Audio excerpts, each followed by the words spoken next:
Ever wondered how the JOLTS report impacts the Forex market? Well, you've come to the right place. Today, we'll delve into the world of the JOLTS report, exploring its influence on the economy and its implications for Forex trading. JOLTS, short for Job Openings and Labor Turnover Survey, is a monthly survey conducted by the U.S. Bureau of Labor Statistics. This survey measures the number of job vacancies at the end of each month, providing an insightful peek into the demand for labor, job mobility, and the overall health of the U.S. economy. Output: a surge in job openings speaks of a robust economy. Businesses are expanding, and there may be mounting inflationary pressures. On the other hand, a dip in job openings could be a harbinger of an economic contraction, which could, in turn, affect consumer spending. So, how does this tie in with the Forex market?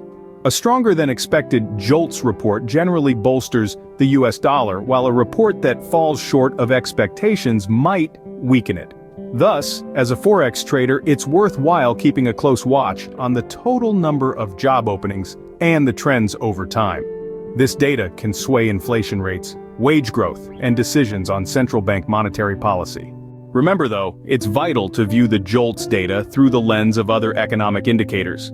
For example, a high number of job openings coupled with a low unemployment rate could imply a tight labor market, potentially leading to wage inflation. For a holistic understanding of the U.S. labor market, consider examining JOLTS data alongside other labor market indicators, such as the U.S. unemployment rate, U.S. non-farm payrolls private, and U.S. average hourly earnings.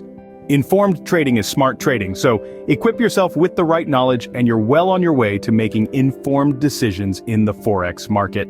We hope this video has shed some light on the JOLTS report and its influence on the Forex market. Don't forget to hit the subscribe button for more insightful content on Forex trading. Thanks for tuning in.